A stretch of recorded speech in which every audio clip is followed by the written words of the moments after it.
They pushed us into this fight to defund Obamacare and to shut down the government. Most of you know, my members know, that wasn't exactly the strategy that I had in mind. But if you'll recall, the day before the government reopened, one of the people at one of these groups stood up and said, well, we never really thought it would work. Are you kidding me? All right, folks, welcome to the Steve Malzberg Show. It's Friday, but that doesn't mean the news slows down, and we are joined right now off the top by our friend Byron York, Washington Examiner's chief political correspondent, and, of course, you watch him on the Fox News channel as well. Hello, Byron. Hi, Steve. Good to be here. Thank you very much. Merry Christmas and Happy New Year and all that. Let's talk a little bit about the antics of Speaker Boehner. Your take on it. I mean, that statement, which was day number 2 of the conservative group bashing, went a little bit beyond day number 1. And actually, he stood there and kind of not admitted because I don't think it's true, but claimed that, yes, the Republicans shut down the government.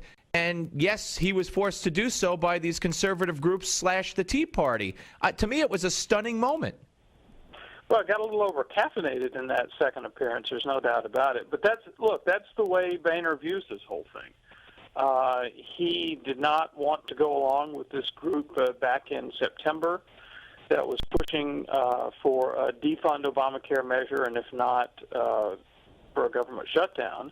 And he viewed himself as sort of giving them some slack, and it didn't work. And clearly now he's saying there's no way we're going to go with you guys again. Yeah, and he's basically, a lot of people say that now we learned from Nancy Pelosi that John Boehner said you're going to have to wait till next year for immigration reform. But a lot of people think that this is it. This is the break. I mean, he's now setting the stage where, conservative groups be darned and Tea Partiers be darned. He's going to do it his way, and this means more, compromise, whatever you want to call it, with the Democrats. And we could look for significant immigration changes next year. Well, you have to remember, this approach got Boehner 169 Republican votes, and there were 62 votes against it. So it appears to be, just in this vote that we just had about this budget measure, it appears to be pretty much what the Republican caucus in the House wanted. And if I remember, during the whole shutdown thing, I reported a lot of people were kind of shocked when I wrote this, that basically it was a group of 30 to 40 who were pushing hardest for the defund measure, and then maybe 20 or so more who were willing to go along because they were worried about being primaried. But basically there were 160, maybe 170 Republicans who would have been happy to vote for a clean continuing resolution and just avoid that whole shutdown fight altogether. You've got to understand, the Republicans are fundamentally divided inside the House right now, so you're going to have fights like this.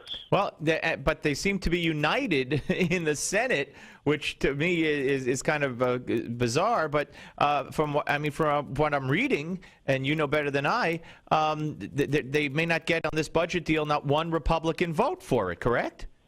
Yeah, that's entirely true, because my sense is if it wouldn't pass without some Republican votes, some of them would vote for it. But since it can pass with Democratic votes alone, they won't vote for it. Still, we may get somebody to vote for it. I don't know. But my sense is Republicans are satisfied enough to let this become law, but they don't want to vote for it.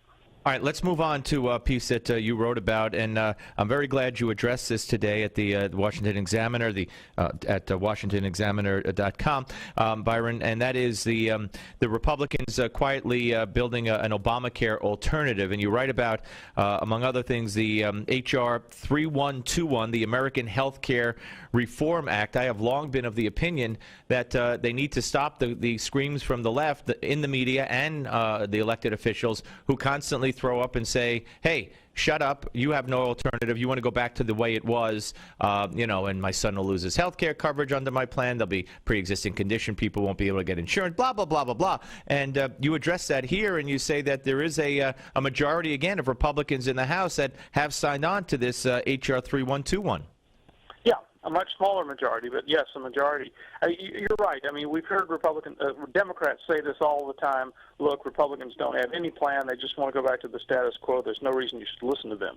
Now, part of the reason they're saying this is to try to distract attention away from this disaster, the rolling rollout of Obamacare. But still, you think to yourself, well, why haven't Republicans united behind a health care plan? They have come up with a lot of plans. There were a lot of bills written when Obamacare was being debated, when it was passed, after it was passed. It's not like there aren't Republican plans, but they've never united behind one. And so what we see going now, there's a group called the Republican Study Committee, a House Republican group.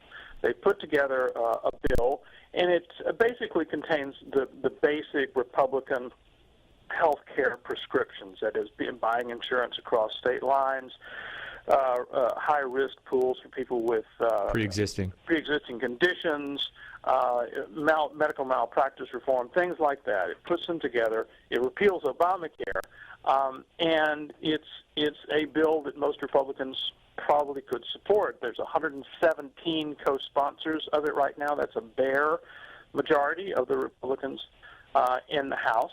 And the thing is, Democrats are going to have already scoffed at this. They said, oh, that's the same old, nothing new there.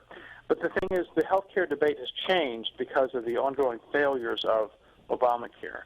I think a lot of Republican strategists believe, I think they're correct, that the public would really like to hear what Republicans have to suggest about fixing this problem that's apparently just getting worse. Right, because when you point out that in your piece that many more people have lost their coverage so far than have signed up for new coverage, and maybe the Republicans it would behoove them to wait a little bit, because we're going to find out possibly this coming year that all of a sudden 100 million more people are going to wake up and want to hear an alternative plan and be interested.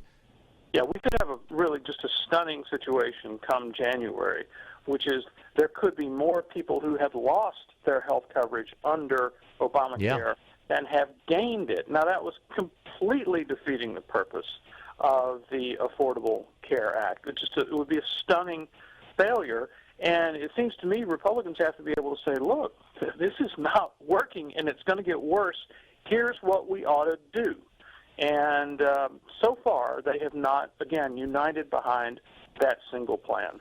And another piece that you wrote about a few days ago is something I said that people are going to get a new word into their vocabulary, and they don't know it yet. And this was going back a while because Obama talks about the premiums and subsidies for premiums, and kids or youngsters could get a policy for the price of their cell phone bill. And I said, but wait until they learn the word deductible. Wait until they learn that they could buy the policy, but the first several $1,000s of medical bills is going to have to come out of their pocket, and they're in for a huge shock. And you wrote about the euphoria of Obamacare, being overrun by the nightmare of higher premiums and deductibles. We only have about a minute, but go ahead. No, this is really huge. We've heard a lot about premiums going up under new Obamacare policies. That's true, but those deductibles are really huge. The average deductible in 2013 in the individual market, this is not people who get their health care through their work, but individual market, $2,500. Average deductible in under Obamacare in 2014, $5,000. It's doubled. A lot of people have $6,000 deductibles. A lot of couples or families have $12,000 deductibles. The bottom line is, one more thing, if you've got a $10,000 deductible and you don't have a big health crisis, you are just paying for all of your own health care for any given year. Yeah, it is incredible. And Byron, thanks for coming on. Thanks for writing about it. Again, have a Merry Christmas, and we look forward to talking to you next year, sir. Thank you, Steve. Thank you. Byron York, Washington Examiner, Chief Political Correspondent. Here on of us, Dr. David Samadi will be here to talk about the flu and many other issues and staying healthy, all that and much, much, much more on the Steve Malzberg Show, Friday, Newsmax TV and radio.